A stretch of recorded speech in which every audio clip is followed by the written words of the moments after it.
Sound test. 1, 2, 3. Sound test.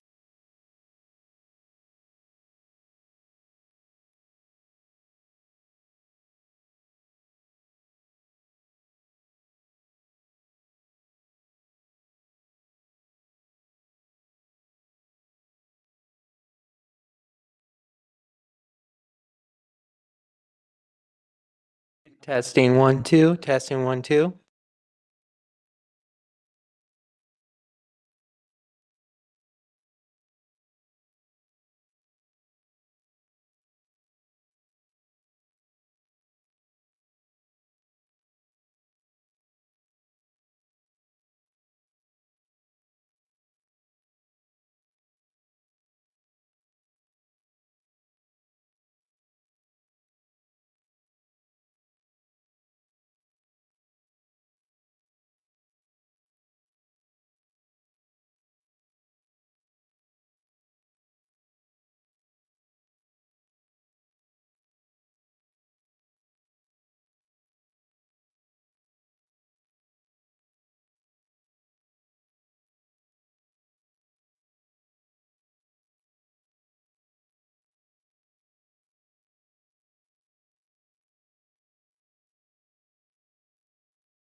We're going to start in a couple of minutes.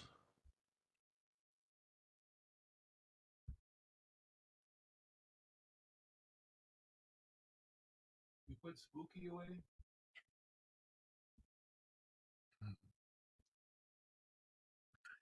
Starts right now.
Good evening, everyone. It's 6:31. I'm calling this regular meeting of the Plan Commission to order.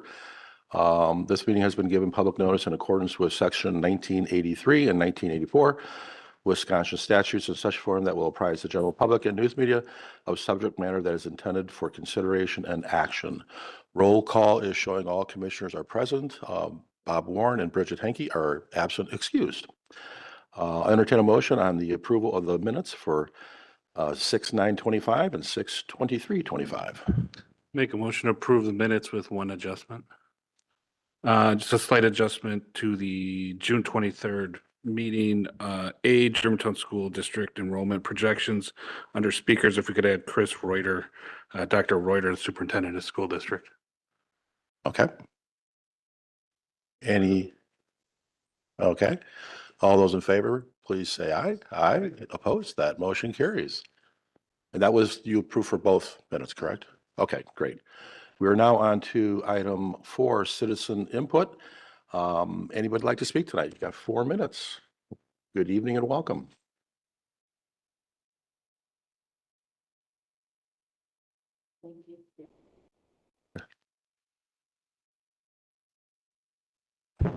Okay, guess it's working. Yeah. A while back, a lot of the issues tonight are things I'm not familiar with too much. However, a lot of things are, a lot of people coming in on plans for rezoning. And I went to the internet and I've talked about this before. It's a plan that was done years ago, and the preparation of the report was financed by the Village of Germantown in part through a planning grant from Wisconsin Department of Local Affairs and Development under section, whatever it is. It's part of a planning grant from the U.S. Department of Housing. And what's interesting on this report, some of the stuff has changed because our population has changed and so on and so forth. However, the Planning Commission, when developers come here, I really don't think we should even have a meeting until you see a plan from them. And as a planning commission, this is what this report is for.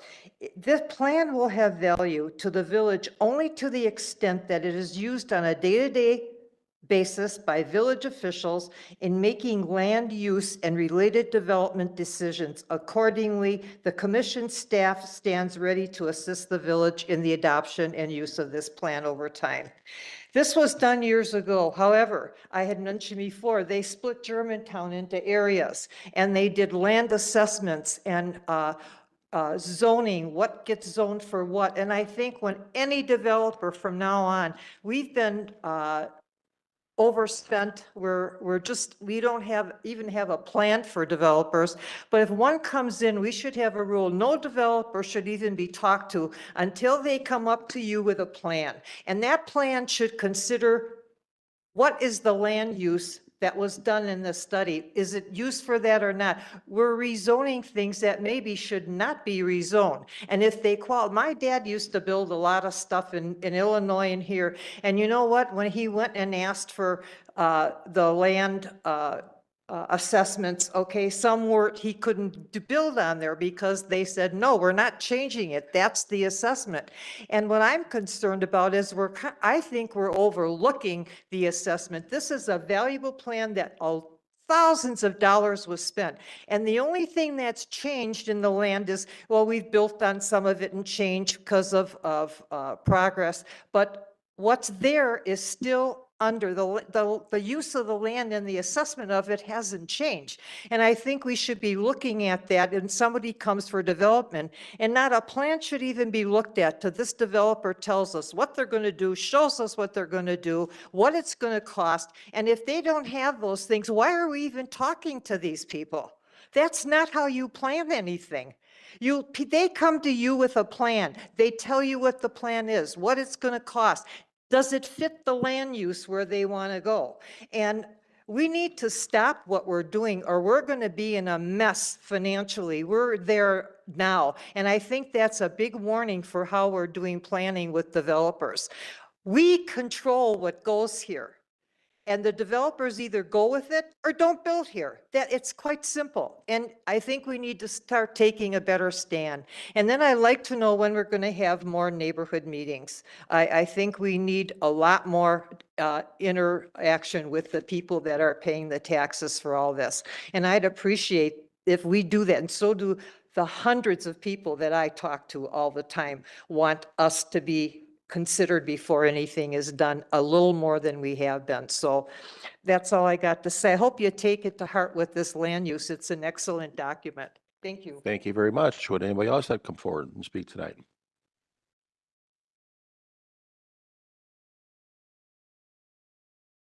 Good evening and welcome.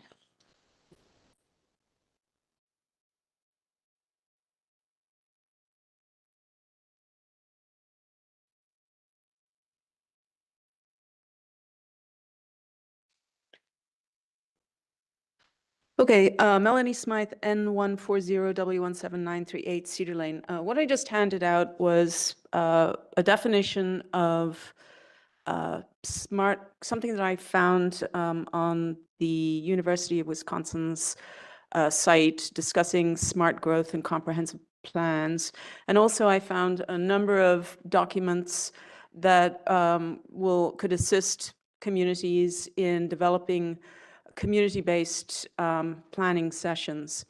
And so I am suggesting that there is information out there that will help us drill down a bit more into, and I don't mean to say that the planning that has previously done was not meaningful, but that from the standpoint of rectifying the divide that we saw in the last village board meeting, where there's a number of people that are against something because of the way things are presented.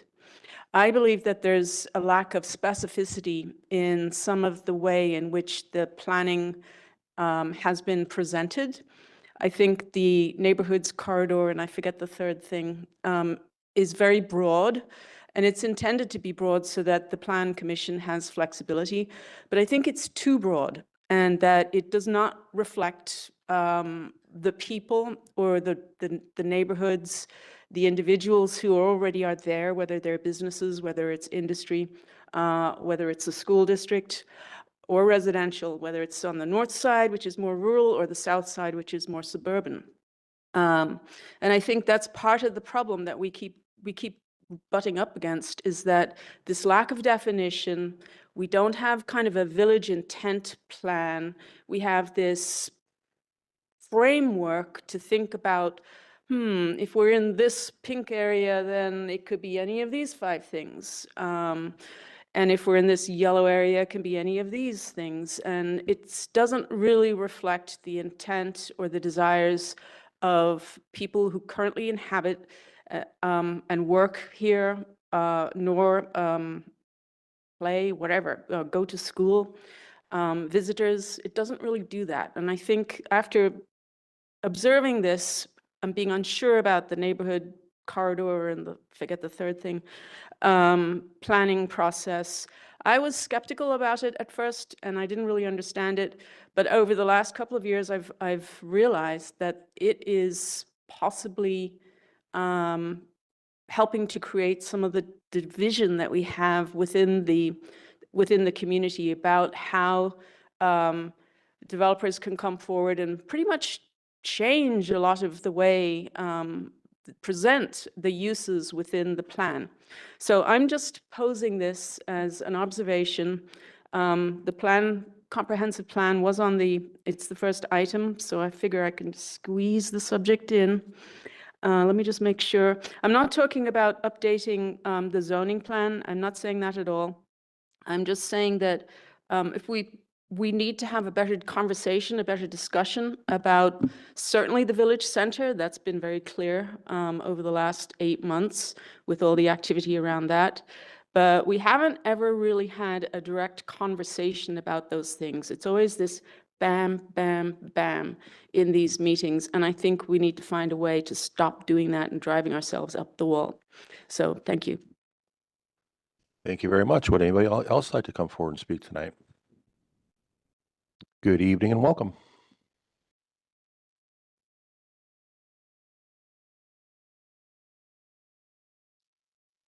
Hi, my name is Katie Coates. I live in N135W20647 Meadowlark Lane. I'm up in the Woodside Acres subdivision, just north of all of the recent development on Holy Hill Road.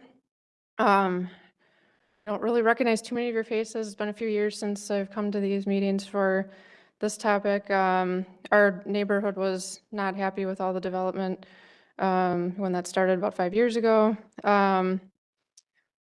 Some of our main concerns have been traffic, noise, light. All of those things have come true as our concerns were. Lately, we've had young men riding motorcycles back and forth in the parking lots of the warehouses that have been built by us every single weekend, all day long. So our nice quiet backyard that we had all those years is not very quiet anymore, and it's pretty irritating actually.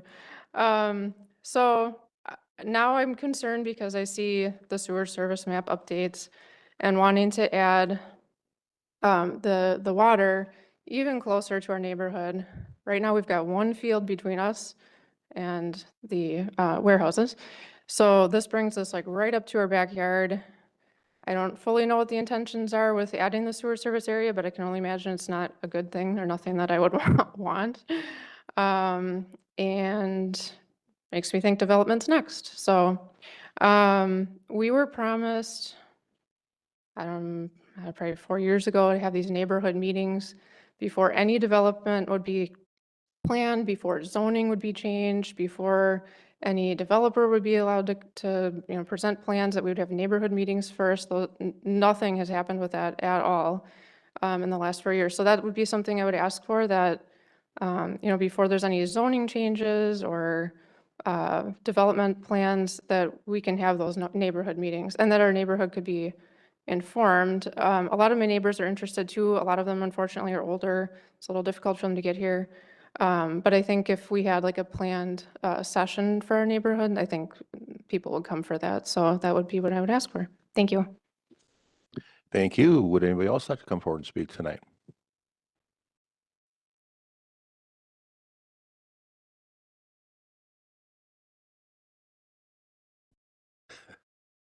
Good evening, welcome. Gets this.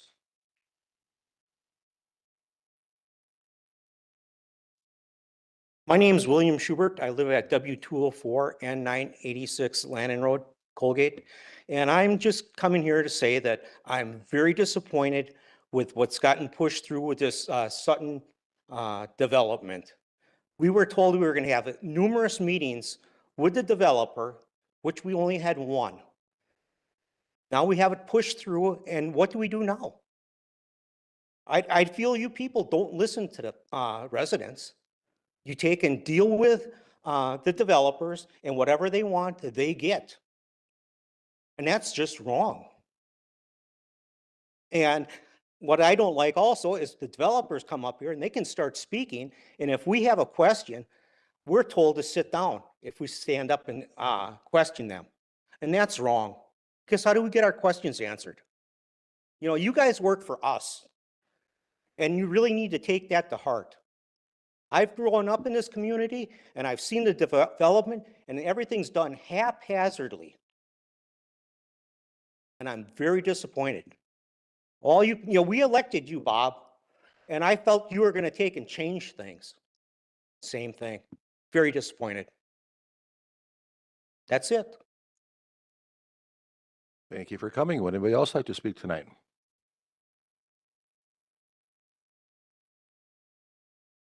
Anybody on WebEx? We do have one public comment that was emailed. I'll read it. To whom it may concern, I would like the village to provide additional information for their adjustments to the sewer service area in their 2020 plan. I notice that it appears that the newly revised area no longer follows municipal boundaries and now uses Highway 145 as the boundary. There is a three-quarter acre triangle-shaped parcel on the west side of Highway 145 that belongs to my family and currently lies within their jurisdiction of the town of Germantown. See image below for details. The line width on the PDF file makes it difficult to tell what the plan is for this parcel. And there's two bullets. First bullet, is this parcel intended to be included within the revised sewer service area? Second bullet, if this parcel is included in this area, is the village intending to annex the parcel from the town, or will it remain within the town's jurisdiction? I am not a village resident, but I do want to take opportunity to express my desire. This altered map does come to pass. Yeah, it had always been stated that the village had no plans to create development north of Freistadt Road. Obviously, that has changed with the creation of the Holy Hill Gateway Corridor. Regardless, sewer service doesn't seem to be consistent. The stated use of the Decentville neighborhood within the Village 2050 Comprehensive Plan, listing opening space, recreational, agricultural, and single-family residential as the primary use for that corridor. I strongly urge you to keep this area of Germantown as undeveloped as possible. Regards, Chad Dean, Zoning Administrator, Town of Germantown, Washington County, Wisconsin. Okay, anyone else like to speak tonight before we move on? Okay, moving on to item item 5, new business. Item A, amendment to the Village of Germantown's 2050 Comprehensive Plan to revise and update the sanitary service area, text and maps. And we do have a public hearing and there'll be action tonight. Turn over to Jeff. Thank you, Mr. President.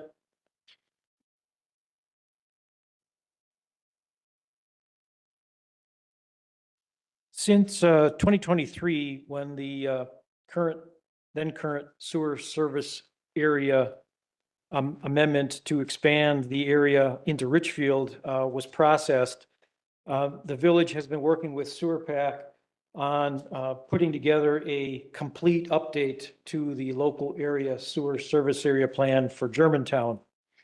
In 2023, SewerPAC basically said to us, we'll process this Richfield extension request, but after that, no more until you go through a complete update of the sewer service area plan through SewerPAC, since one had not been done since the original plan was adopted in 1983. And their effort would help maintain consistency between the village's sewer service area plan and the regional water quality management plan. So at that time, the village went ahead and made the request, and since then have been working with SewerPAC staff, going some back and forth in terms of including or showing boundary adjustments, some parcels being added, some being removed. And in fall of 2024, SewerPAC made some recommended modifications based on their own policies for what parcels should be included and how those parcels can be laid out. For example, they don't like creating donut holes where there's an area surrounded by sewer service area with a part in the middle that's not served. So we had to avoid that. And some of you may recall there was an issue concerning the Isabel Farms area south of Fond du Lac Avenue, Highway 145, that ultimately went to the Utility Advisory Board, Public Works and Highway Committee, and the Village Board earlier this year for resolution. And as a result of that, we do have a firmed up proposal by the village to Sewer PAC to modify the sewer service area boundary for the Village of Germantown with parcels that are intended or expected to be served in the next few years through 2050, consistent with our 2050 plan. And that graphic is shown on the screen. In that slide, you can see there are 7 areas that are proposed to be added to the sewer service area that total 1,369 acres. Those are highlighted in the tan color. There are 2 areas that are proposed to be removed, totaling 197 acres. Those are shown in red. And the blue area shows the current sewer service area for the Village of Germantown. At the time, Sewer PAC recommended that we have a update to our local area sewer service area plan. They also recommended that basically while you're at it, make sure you update your 2050 plan to accurately reflect that sewer service area so the two are consistent. And that's where we are this evening. We have a sewer service area boundary proposal moving forward with Sewer PAC. And we are here tonight to get a recommendation from the Plan Commission to the Village Board on approving the 2050 plan to change some text and some maps to jibe with the sewer service area plan proposal that's going forward to Sewer PAC. And in your packet, there is a draft resolution and exhibit. However, I'll have to apologize. The resolution was inadvertently left out of the packet. Just the exhibit that shows all of the amendments are in there. There was a copy of the resolution on your desk this evening. The 2050 plan amendment specifically includes revisions to Chapter 4, the regional context and intergovernmental cooperation section of the plan, where we're revising text beginning on page 32. And in Chapter 7, the systems section, we are revising text under the sanitary sewer system section beginning on page 171. And we're making some map changes. We are replacing 2 maps, map 7.8 and 7.9. We're updating and revising those maps. And we're also deleting an existing map 7.10 and renumbering map 7.11. A couple of graphics. This shows on the left the map that's currently in the plan that we're going to be deleting and replacing it with the map on the right. And on this graphic, the map 7.9 on the left, we're going to be deleting and replacing it with the map on the right that shows the complete existing plus the potential sewer service area for the Village of Germantown, consistent with the request being made to Sewer PAC. I would point out that, again, the sewer service area boundary revisions that are reflected in the 2050 plan are those consistent with action taken by the Utility Advisory Board at their meeting on January 27th of this year, the Public Works and Highway Commission, action that was taken on February 5th of this year, and the Village Board back on February 17th, also to move forward the proposed sewer service area plan amendments that are going to Sewer PAC and are subject to this same 2050 plan map and text amendment before you this evening.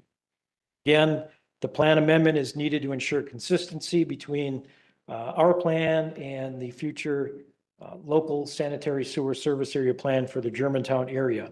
In terms of Sewer PAC activity to date, in addition to working with staff, they have produced a preliminary draft document entitled Community Assistance Planning Report number 70, second edition.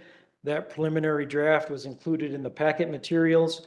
That draft will be updated in the next day or so. And I believe there are no changes being made to that draft, and that draft will be subject to a public hearing being held at the village board meeting on July 21st. A joint hearing between the village and Sewer PAC will be held at that meeting. And ultimately, a final action on the village's request for the sewer service area boundary revisions will go to a Sewer PAC committee in August and the final board of the Sewer PAC group in September of this year for final adoption. And then subsequently will go to DNR for their final ratification sometime after that, before the end of this year. So at this point, the staff recommendation is to approve the proposed text and map amendments in Chapter 4 and 7 of the 2050 plan as proposed. And we do have a public hearing for this evening. Thank you. Okay, notice of public hearing, Village of Germantown. Notice is hereby given that the public hearing will be held before the Village of Germantown Plan Commission at the Germantown Village Hall located at North 112 West 17001 Mequon Road, Germantown, Wisconsin, at the following date and time: Monday, July 14, 2025, 6:30 p.m. or later. The public hearing will be held to gather public input on a proposed amendment to the Village of Germantown's 2050 Comprehensive Plan. The 2050 plan is required under Wisconsin Statutes Chapter 66.1001 and serves as a guide for protecting and enhancing Germantown's existing and future quality of life, including the type, density, location, and appearance of future land use, development, public infrastructure, and community facilities, and the preservation of environmentally sensitive land and open space in the village through the year 2050. The purpose of this amendment is to update the sanitary service area boundary map contained in Chapter 7 to reflect areas to be added and areas to be removed, consistent with the recommendation by the village's Utility Advisory Board and action by the village board. Would anybody like to come forward tonight and speak, either in favor or against?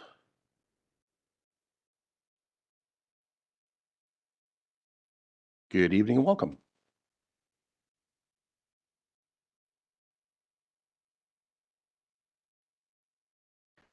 Melanie Smythe, N140W17938 Cedar Lane. So we're protecting the future and current quality of life by wiping out a section of the rural area where that top brown is near the town of Germantown, without having any neighborhood meetings. And as far as I remember, there was supposed to be, at one point, there was a plan for a frontage road to go through there, but I think, if I'm remembering correctly, the Green Bay packaging project stopped that because of the way in which that got developed. So I don't know why we're extending all the way up towards Shadow Lane. I was against the IGA, and that's gone nowhere. I'm really glad that the Isabel Farms area has been removed. I do recall that at some point there was the reason that we didn't extend this previously, or perhaps it was water, was that there's a lot of rock in the area. And so I'm wondering why we're doing this so extensively up here. Let's see. Yeah, there was a tacit agreement made that has been in standing for a long time that development north of Freistadt would be kept to a minimal, and the rural quality of north of Freistadt would remain. Well, that hasn't happened at Holy Hill. Holy Hill, north of Holy Hill, was supposed to originally be residential, and we now all know what it is. And so here's an administrative question. If the resolution wasn't in the packet, can you vote since it wasn't made public? I don't know. I'm just asking the question. Those are my comments. I'm against it, by the way, this brown area. Thank you. Would anybody else like to come forward and speak tonight? Good evening and welcome. I would like to know why we have all these people telling our village what we're supposed to do. What if the residents They don't want half the stuff that they're planning for us.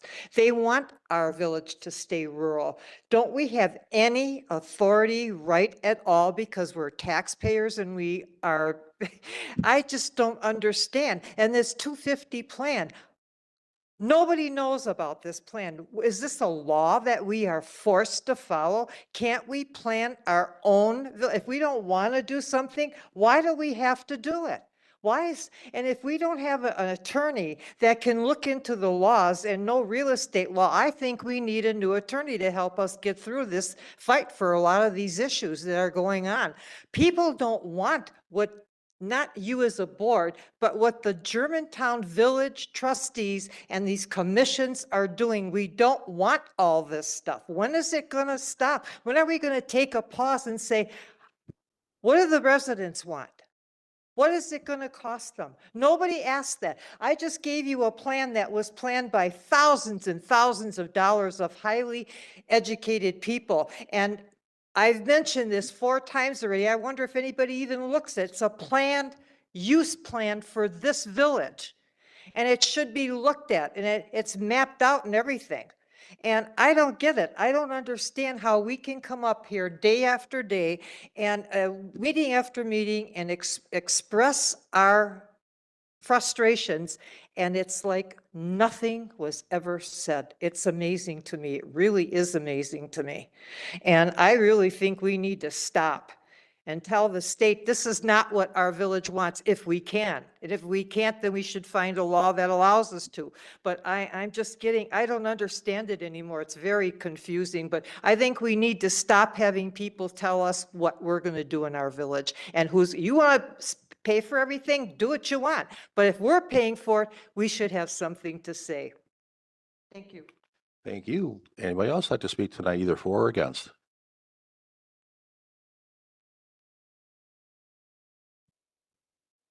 Okay, thank you. We're closing the public hearing at 7:02. Turn it back over to Jeff. I just wanted to point out that the public hearing comment that you read earlier this evening from Mr. Dine from the town of Germantown concerns this item. And his specific concern was that he thought that based on the map, the scale, the line width, et cetera, that a small triangular piece of property that he owns was included in the proposed boundary expansion. And the answer is no, that's not correct.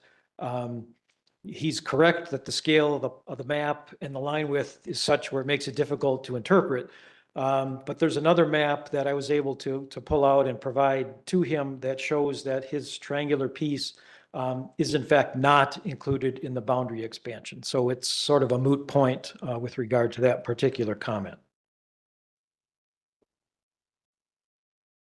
At this point, again, the staff recommendation is to approve the proposed text and map amendments proposed to chapters 4 and 7 as outlined in the exhibit. Commissioners, I'll entertain a motion so we can get some discussion going. I will move approval of the plan as submitted. Second. Do we have discussion? No? I was concerned, not concerned, I was just curious.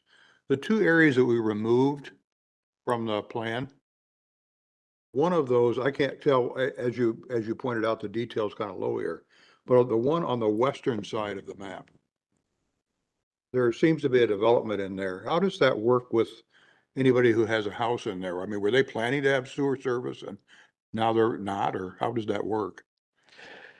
Those 2 areas are fully developed, as you point out, and are all served by on-site septic systems. Okay.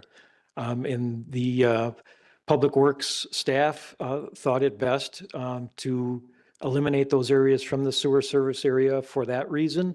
And also because, particularly with regard to the southern half of that red area, the topography is such that a lift station would have had to be installed in order to properly serve that.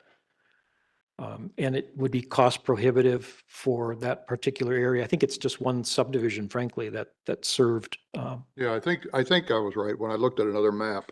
So then the one on the east side, that doesn't, on this map, it doesn't appear to really be developed, or Was it planned development for the future? I'm just curious. That area is predominantly wetland and floodplain. Okay. And it's on a perimeter where it can be deleted. Unfortunately, we can't pick and choose other wetland and floodplain areas or areas of, I'll just call it bad topography, where lift stations or other mechanical means would have to be installed at a significant cost in order to serve them. So one of the sewer PAC's criteria is that you have this contiguous area that's in your sewer service area without, donut holes or significant peninsulas and things of that nature. All right, thank you. Jordan, can you go back to the slide where we're expanding and the number of acres and removing? So I've got a question. This was before I was elected, but we're expanding almost 1,400 acres and removing 200 acres. What's the rationale for the expansion of 1,400 acres? What's the why? Why are we doing this? It is expected that development will occur in these particular areas. These are areas that, as a result of the 2050 plan, were added to the plan and have neighborhood district or corridor designations that allow for development to take place. The Brown area, for example, on the north, we heard a comment earlier that this area is being removed from the rural area. In fact, it's not part of the rural preservation area. It borders that. The area in the north is the Holy Hill Gateway District along Holy Hill. And other areas are areas, again, that are expected to develop before 2050. And on the east side of the map, the right side of the map, that brown area, why was that removed? The red area? Not removed, is it? Oh, area Added. I apologize. Okay, The red is being removed, the brown is being added. okay, got it. Thank you. Russ? Mr. Retzloff, what type of development do we see continuing in that area? Is it going to be continuance of what we see out of the Holy Hill district, or are we looking at potential other developments? Given we have neighbors here that are wondering what's about to be potentially opened up for building and development in their backyard. Well, currently what the Holy Hill District land use plan holds for that area, since 2022, there's a future land use plan chart and a table that outlines the various uses that would be suitable, desirable, if you will, in that area.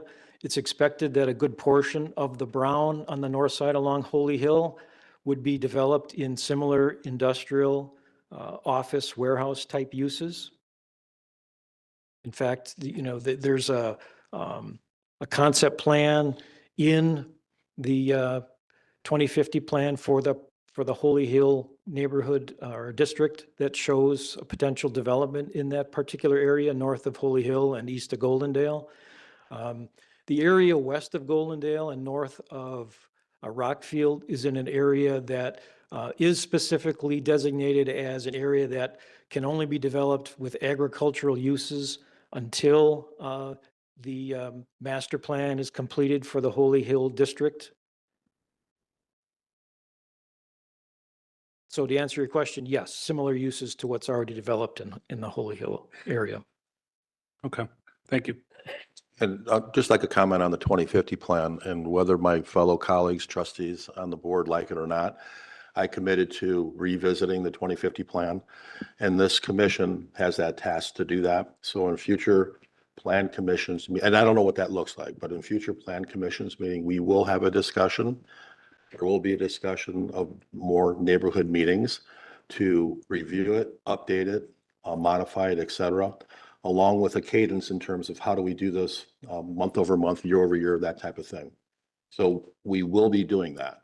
We will also have had conversations with Jeff and our village administrator on the infamous residential single family, multifamily ratio mix that will be coming back to the Plan Commission for discussion. And I think you'll be pleased with that. And then it'll go on to the village board for approval. So stay tuned for that, but that will happen relatively quick. Josh. What happens if you don't adopt the new map? just leave it as it is and delete the stuff? Is there a percentage that you have to add with the revision? Is there some sort of amount that they're looking for you to increase it by, or is it No, there's no specific none? prescription for what we're supposed to add or remove. The So I know according to the Holy Hill plan, it's slated for as a desirable use on the 2050 plan in the Holy Hill Gateway District. right. It's indicated what's desirable, but say this wouldn't go in, the improvements, the infrastructure for sewer and water, then when that development came, then we'd be doing this then? Or the development would never come because this wasn't done? The approach the village has taken in the past has been rather haphazard and as needed, where development has made a proposal, and if sewer was required, the service area was proposed to be added, similar to what we did most recently in 2023 with the Village of Richfield. Yeah. Rather unique set of circumstances, but not any real different than the way things have happened in the past. Which is why SewerPAC has said, we want you to do a longer term comprehensive update to the plan and not piecemeal it as you go.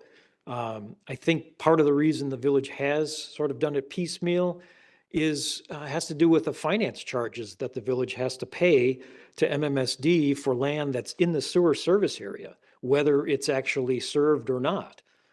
So there's sort of a sweet spot, if you will, of trying to get out ahead and designate areas that will eventually be served by sewer service area, but not get too far out ahead of our skis, so to speak, where you're including areas that we're paying a charge for that aren't developed for tens of years later. And when you have the opportunity, like the opportunity presents itself here, to take some area out to reduce the charge that we have to pay, we should go ahead and do that. See, And again, I will say, this has happened before my time on the board, but this has been vetted by the Utility Advisory Board, the Public Works and Highway Commission, as well as the full village board too, so. Further comments, discussion? Seeing none, all those in favor, please say aye. Aye. Opposed? That motion carries. Moving on to item B, Accurate Surveying and Engineering LLP, agent for Rao Farms LLC, property owner N 136 W21238, Bonniewell Road, an application to rezone 115 acres from the A1 to the A2 agricultural zoning district and a 4-lot certified survey map. This will be both a public hearing and action. Jeff. Thank you, Mr. Chairman. Rao Farms LLC has submitted rezoning and land division applications for 115 acres of land that they own north of Bonniewell Road and west of Goldendale. It's highlighted on the screen. The land division proposal, as indicated in the application packet, is for aiding estate planning purposes, and more specifically to divide off an existing house and equestrian training facility on a 20-acre lot, lot number 2, and also splitting off some additional land in 20-plus acre parcels, lots 1 and 3, and then creating one large outlot that contains, fully contains a pond and existing wetland and floodplain areas. Again, would be an outlot and unbuildable. As shown in the CSM itself, again, there are 4 lots proposed. Lot 1, 24.6 acres, lot 2, 20 acres, lot 3, 29.6 acres, and an outlot with just under 40 acres in size. Because of the size falling under the minimum 35-acre requirement, the proposed zoning for the 4 lots is from A1 to A2 agricultural. The area shown here in the Rural Preservation District, just north of the Woodside neighborhood. The uses, hobby farm and residence, low-density residential, are desirable uses in the Rural Preservation District on parcels with a minimum 20-acre parcel size. Staff comments include simply that the rezoning and CSM land divisions are consistent with the 2050 Plan Rural Preservation District. The desirable list of uses included, and also the village surveyor has some comments, some minor technical corrections that may need to be made prior to recording the CSM. Staff recommendation is to approve rezoning the approximate 115 acres from A1 to A2 and approve the 4-lot certified survey map as proposed, subject to one condition. We do have a rezoning and a public hearing. Thank you. We are now into the public hearing. Notice is hereby given that the public hearing will be held before the Village of Germantown Plan Commission at the Germantown Village Hall, located at N112W17001 Mequon Road, Germantown, Wisconsin, and virtually through the WebEx platform on the following date and the time noted below. Monday, July 14, 2025, 6:30 p.m. or later. The purpose of said hearing is to hear all parties, their attorneys or agents, for or against the following application: rezoning the subject property from the A1 Agriculture District to the A2 Agriculture District pursuant to Code 17.14 for estate planning, splitting farmland from horse barn facility and lot line adjustments to place pond on the northern parcel. Applicant Accurate Surveying and Engineering LLP, agent for Rao Farms LLC, property owner. Property address N136W21238 Bonniewell Road. Would anybody like to speak tonight, either for or against? Good evening, welcome. Hi, I'm Donald Toma from Accurate Surveying, and before anyone takes any sides on any of it, I just wanted to say the Raos are planning their estate. They want to reduce some of the property that they have. And there's a local farmer here that is buying basically this land to farm it. So that is the reason we're doing a land division, because in your code says any lot line adjustments requires a certified survey map. So that is the reason we're here, for the certified survey map. Thank you. Thank you. Would anybody else like to come forward, either for or against? Good evening and welcome again. I have a question, okay? When it gets rezoned, if it's getting rezoned, I was under the impression it was going to be a family building 3 areas. Now they say that some farmer is going to buy it. What if in the future this guy wants to sell it to a solar farm? I mean, are we asking these kind of questions? How is it going to affect the future, what we do here with zoning? That can be very important, because I'll tell you what, farmers don't live forever. They get old like me, they can't do the work anymore, and they look for a great way to make money. And I'll tell you what, I think you better look and see and have something in that before you pass anything, that this can't be done with this. It can't come up on us as a big surprise. That's all I'm saying. I think it's the questions that should be asked. Thank you very much. Would anybody else like to come forward tonight, either for or against? Good evening, welcome. Thank you. I'm back. So this parcel actually borders our neighborhood. Could you say your name again? Oh, I'm I sorry, for apologize. Katie Coates. Need the address again? Okay, N135W20647 Meadowlark Lane. So Woodside Acres. So now this is the north side of our subdivision. We were talking about the sewer service just to the south of us. This is just the north of our subdivision.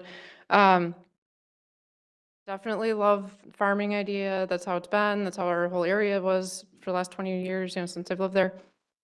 So no concerns with that, but I do just kind of echo the last comment about, can we just kind of think ahead a little bit? Again, anytime there's rezoning, I get a little concerned, like what are the future plans for the land?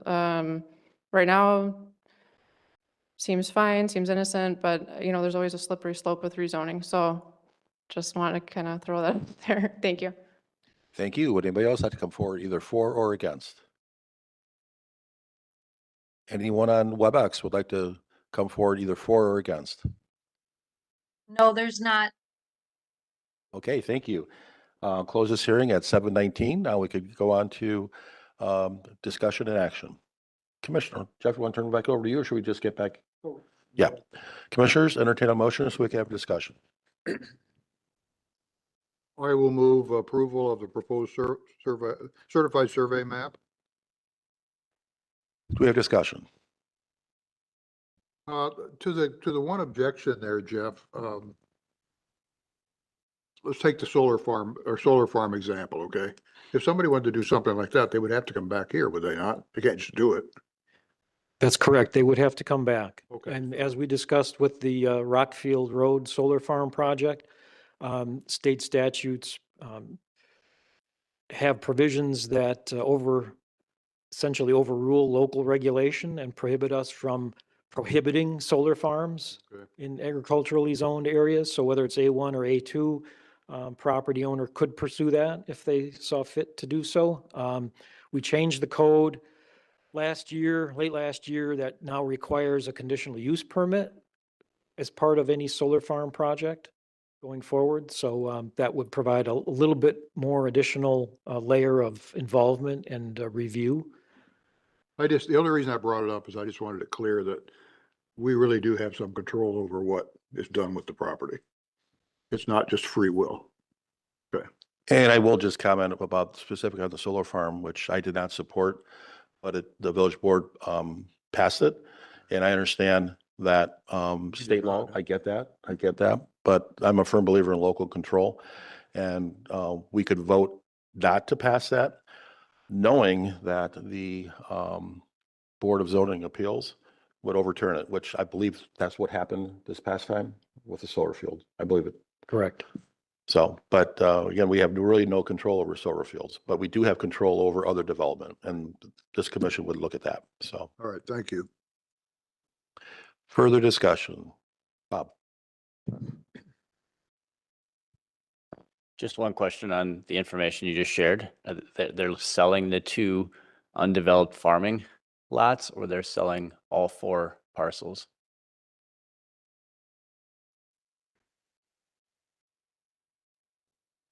I'm not sure that it even matters who's buying it, but it is a local farmer that's buying the farmland, and it's separated in such a fashion that the owners want to keep some of this unique characteristic and some of these property field lines for themselves.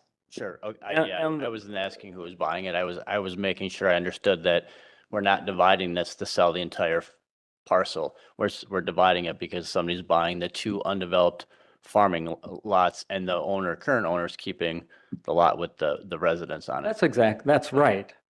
I mean, I hear all the comments from some of the residents that come up here, and I can't help but plead with you to consider the size of the people's parcels that are complaining about everything. And if the farmers, it's hard enough to farm property with residents around them, and if the farmers would have complained about the subdivisions that are all over here, these people wouldn't even be here. So I think they can coexist, but I keep in mind of the people that bring issues up to you and the size of their parcel is all I got to say.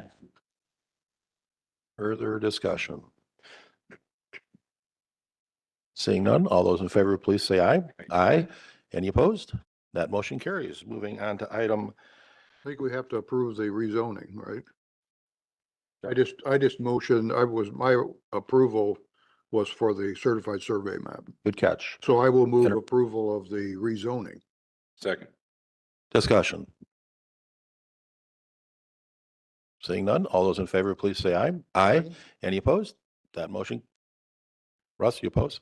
Okay, that motion carries 4-1.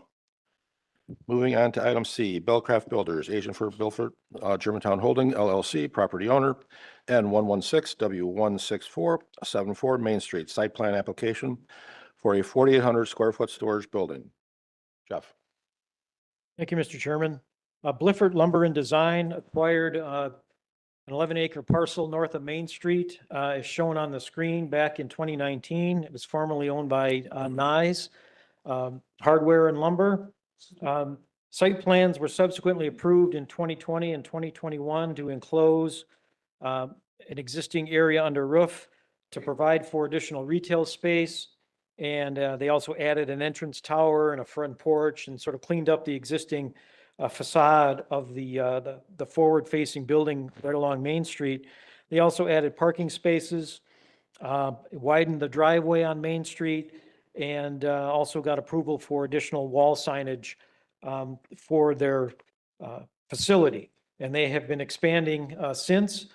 This proposal includes the proposed addition of a 4,800 square foot cold storage building back on the interior part of the site along the railroad, wood post and frame construction with metal wall siding and roofing that matches the other existing roofed storage and open structures on the site.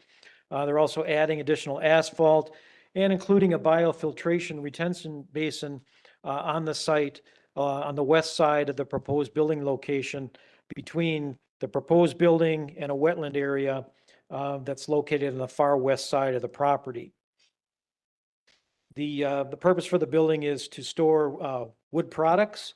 Some graphics that basically show the design of the proposed structure. Some staff comments back in May of last year. We did issue a zoning permit following up on some tree removal that was being conducted on the property in coordination with the Village of Germantown Public Works Department.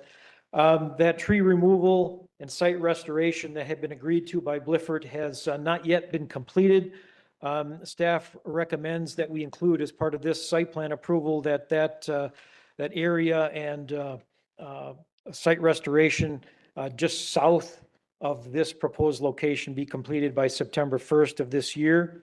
And also include assurances that the bioretention basin and any grading associated with it will remain outside of the 25-foot wetland setback area by delineating that 25-foot setback boundary out in the field prior to beginning any construction. Village Forester had some comments about a tree survey if any additional tree removal is proposed. On the Public Works, an engineer had some technical corrections and plan revisions proposed to the site plan that will need to be made prior to issuance of a building permit. And then finally, the village engineer points out that the main driveway on Main Street, I don't know if you can see it here, it's in the lower right corner of the site. That had been expanded a few years back, and now apparently the concrete apron out to Main Street is cracked and has some broken concrete that the engineer wants Blifford to restore and replace as part of the approval for this particular project. The staff recommendation is to approve the site development and building plans for the proposed 4,800 square foot storage building and bioretention basin on the Blifford Lumberton Design property, subject to 8 conditions that are included in the staff report. Commissioners, entertain a motion. Move approval of the plan as submitted with the 8 conditions. Second. Thank you. Discussion? Can I ask a quick question? I may not have heard right. What do you do with cold storage at a lumber yard? You store lumber? I mean, you really do store it under cold temperature? No, it's just not heated It's or not- cooled. It's not air conditioned environment. It's All right, so it's not like compressors and air conditioning. not like carrots. My next question would be about noise. Yeah, they've got a lot of open space there, so they're probably just going to put inside a closed space, protected somewhat from the weather. So, All right. yes, Bob. Jeff, can I just clarify one thing? Is this considered an accessory building or a principal building? And the reason I ask that is according to our code, an accessory building's limit is 15 feet. And I just happened to notice in the drawings that the ceiling height was 16 feet, which would seem to exceed our height limit. So I'm just trying to understand that. I would consider it more of a principal building, given the type of use. And there are existing structures out there. If you look closely at the aerial photo, there are a number of existing structures, storage structures, some basically roof features that have lumber storage on open sides that exceed or are close to the 15 feet. This intended building is intended to match or be consistent with those other structures as well. Thank you. Further discussion? Seeing none, all those in favor, please say aye. Aye. Okay. Opposed? That motion carries.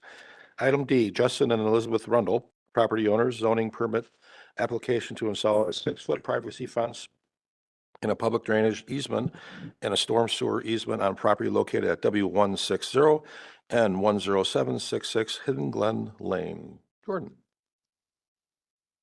All right, thanks, Mr. President. Good evening. As you mentioned, Justin and Elizabeth Rundle, property owners, proposing to install a 6-foot privacy fence within a public drainage and a storm sewer easement on property located on screen here. It's off of Hidden Glen Lane. The zoning for it is RS5, single-family residential.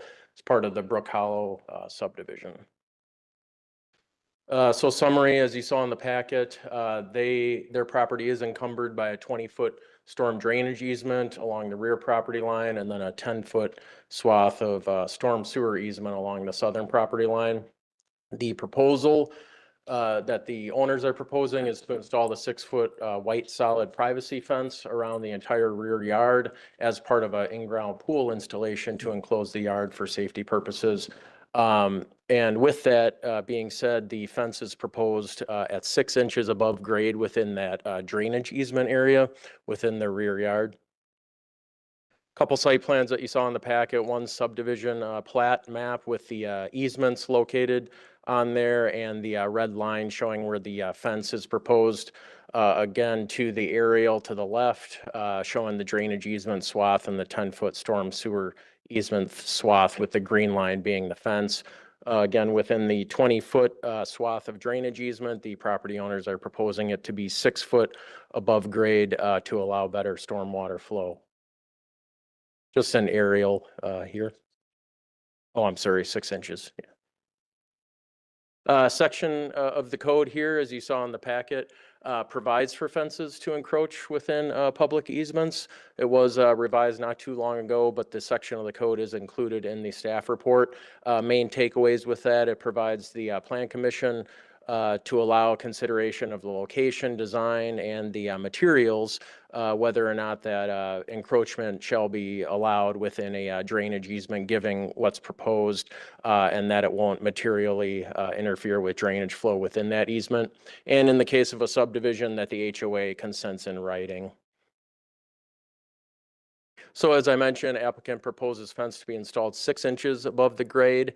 Staff did recommend approval in the report. Our recommendation would be that the fence would be a more open design fence. Some examples would be a picket fence or a wrought iron fence within that drainage swath. However, as you see in the code, the Plan Commission has the authority to decide as proposed if that is reasonably accepted for that drainage flow with the 6 inches above grade, or if there's another material or design that the Plan Commission would recommend the owners to propose within that easement area.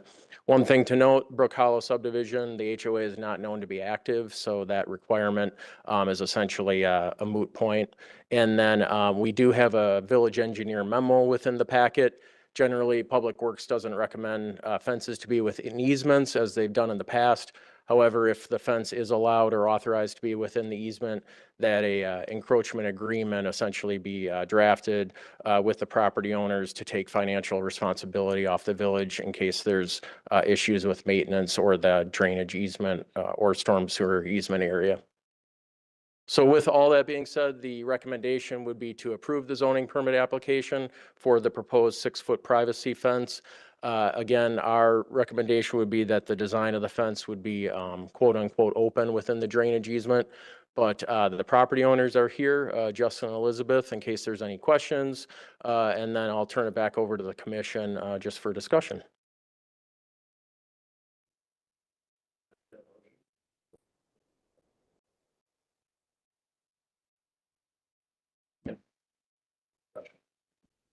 Yeah, I have one thing here. A couple of months ago, or I don't remember exactly what it was, we had a similar proposal. We generally have approved these. But as I remember, Commissioner Henk and Trustee Warren provided some concerns about the flow of water and some analysis would be done. Does any of that apply here? I mean, we agreed that night that they were correct. Do you want to start or? Go ahead. Start? Yeah. So you're correct. In April, we did have a similar proposal. I will clarify though that proposal was a solid privacy fence within a drainage easement, 3 inches above grade instead of the 6 inches that's before you. I remember that. However, some of the discussion revolved around whether or not solid versus open would be better. And the Plan Commission direction was if you're to remain a solid fence with the certain increment above grade, that a stormwater analysis would be required for that installation. So staff's recommendation here was in hopes to, although albeit not be a solid privacy fence, sort of get around, if you will, the stormwater analysis burdened on the owner for that installation. I remove my objection. Thank you. Yeah, my question is, I mean, I know exactly what the homeowners want to do. You want a privacy fence because you got a pool. But the word open, that's very broad, and I have no idea what that means. I mean, does it mean having the boards on both sides and you can see through it? Yeah, so there's some examples to it. We pitched around, I think a wrought iron idea was pitched around. Well, that's not Picket- privacy. That's not privacy. Right. Picket fence is exactly. not privacy. So that's where I would turn it back over to the plan commission to kind of give that insight, given the drainage easement requirement and the flow. This is where I would turn it back over to the plan commission to direct the property owner and or staff to find some happy medium on essentially. Can the property owners come forward? Do you mind? While they're coming forward, I would just like to add that the case in April, the property owner eventually said, I'm not going to do the stormwater analysis. I'm going to change my plan. Okay. So my question for you is, what type of privacy fence are you thinking of? And then we could have further discussion on that.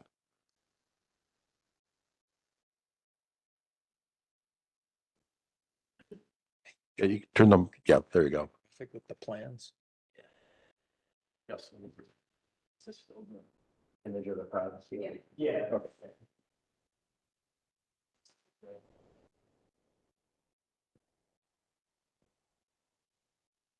Zachary? Okay. One upper left. Yeah, upper left. And you propose to have that 6 inches off the ground? Yeah. Just some other things to note too. Our property's never had drainage issues in the last 8 years that we've lived there, or standing water within that easement. So the 6 inches should be more than enough to allow for any concerns with water to get through. Yeah, I mean. Yeah, I think the 6 inches is probably overkill. And also too, if we're doing posts with like sections of fence, so if there is ever an issue in there, we could switch out that fencing to allow for something different or put a gate within that easement so that we could allow the drainage to go there, but I Yeah, mean, we're gonna have the posts driven in, so they're not gonna be concreted in, so, and then like the slats, they just slide right on. So if it is an issue, we could always replace them, with an open.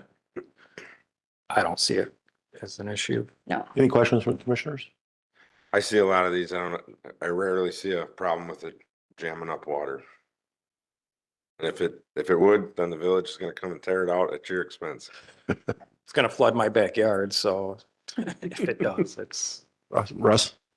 6 inches, and maybe I wasn't involved in that last round of conversations. It seems excessive, doesn't it? So too, thank you.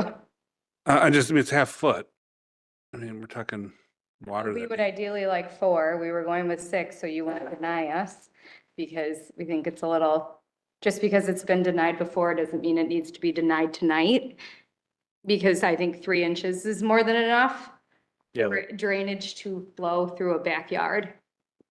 And I'm speculating that you're going to put some type of fencing, screening down below that to stop the critters from coming and going. So is 6 inches too much? You want to go down to 4? I'm asking what they would prefer. If I'd we're not, like to go a couple inches, like 2 to 3. I I'd think probably like to go flat to the ground for aesthetics. Ideally. To have a happy medium. Understand the need for drainage, and I defer to. We don't want our backyard flooding either. Somewhat So off the ground, it has to be off the ground, with the water out. Yeah. we would go 3 to 4 inches. We said 6, so we get it approved and can move on with this. Our pool's going in on Monday. I don't think I've ever, I mean, I've lived in the village quite some time. There's a lot of fences around. I can't remember one ever being a half foot off the ground. Our neighbor has an in-ground pool and he's in a drainage easement and his fence was approved by the village 10 years ago. I don't know why this And is that an was issue all the way down to today. the ground too. And his is all the way to the ground. I've been in his pool many times. I don't know if it's an issue today. I think it's just discussion. I'm trying to learn here, but obviously you'd like it much less than that, so. I think if it was open, it would probably wouldn't matter if it went all the way to the ground at all, but being that it's Yeah. closed off, you'd want it somewhat off the ground to let water flow out of the backyard. We're willing to negotiate on that, yeah. Are we firm with the 6 inches? You want to go to 3, 4? What do you think the Can we village? do engineer 3 and would then say? always raise it up if it's an issue? Well, we don't have our engineers here, Right. but using your April example as the most recent, you know, Somewhere above 3. we had one of our engineers saying 3 inches warranted some sort of hydraulic analysis. I don't have a problem as long as I don't know what I would do in the circumstance. I don't think I'd want 6 if it was me. 4?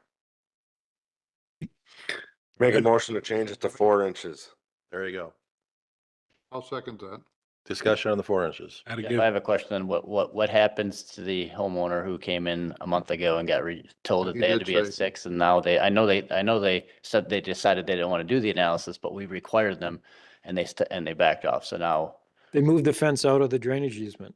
they moved it out. Okay. He also had standing water pictures in the drainage easement that night. so he had water issues documented. So I think there's a difference They did. between what we're being presented with, right? Further discussion on the 4 Made inches the initial motion, so we have an amendment, right? with this amendment. We'll vote on the amended motion of 4 inches, or we'll vote on the 4 inches. Further discussion. Seeing none, all those in favor, please say aye. Aye. Aye. Opposed? That motion carries. Further discussion on the amended motion that now includes going from 6 inches to 4 inches. Bob? Jeff or Jordan, the code says that if there's a HOA, they have to get approval of the HOA. If there's no HOA, they have to get a sign off from all the adjacent lots, the neighbors of their home. Do we require that, or are we requiring It's that? actually one or the other, so. Yeah, so if there's no in the past, HOA. If there's no HOA, it's essentially a moot point. Oh, so we don't. They don't have to get sign off. They don't have to get a sign off from the Correct. neighbors. It's Okay. only if they're not in the subdivision. that Got they it. have to Okay, get- got it. Thank you. Further discussion on the amended motion. Saying none, all those in favor, please say aye. Aye. Any opposed? That motion carries. Have fun with your pool. Thank you. Sure. Thanks. You're welcome. Invite us over for a pool party, though. Yeah. Here's your. Have fun. You too. Moving on to item E, Lumberg Electric, agent for Green Bay Packaging. Property owners, sign review application for Green Bay Packaging located at N128 W21600, Holy Hill Road in the Holy Hill Gateway District. Jordan. Yes, thank you. So this is a proposal, as you mentioned, for Green Bay Packaging for several signs on their new site located there on screen. It's zoned M1 Industrial. Couple renderings here.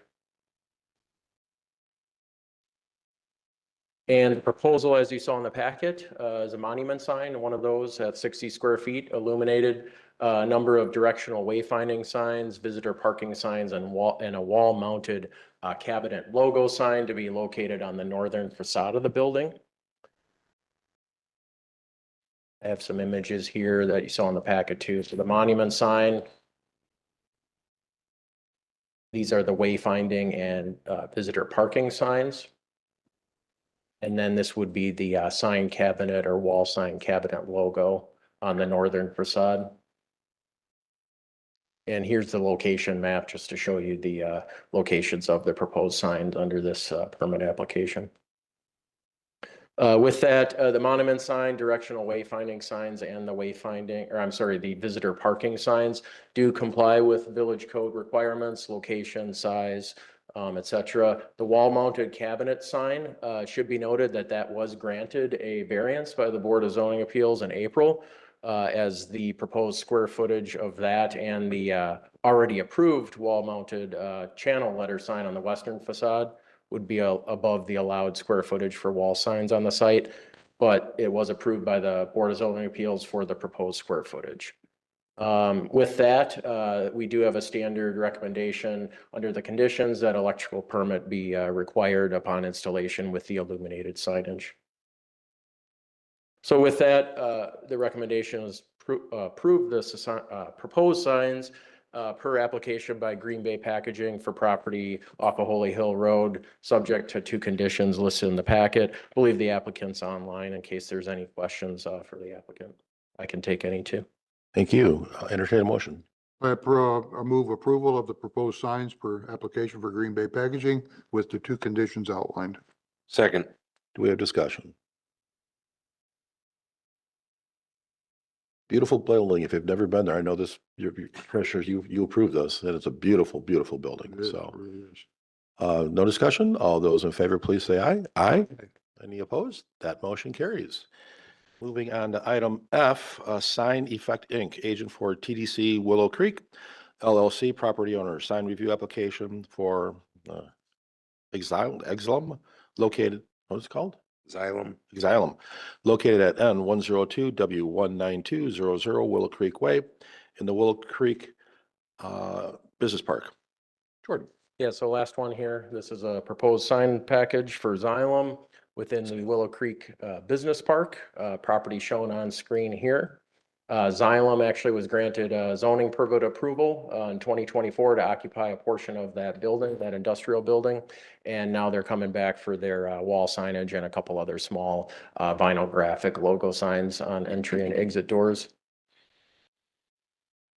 Proposed sign, this is the channel letter wall sign, as you saw in the packet. One thing I should note, the application and documents that you have in the packet were submitted with this channel letter sign being non-illuminated. We were just informed, I don't know, an hour ago, that that was a mistake per application package and it is illuminated. That does not change staff's recommendation. However, I just needed to clarify that. And then I'll mention a condition that should be added if approved.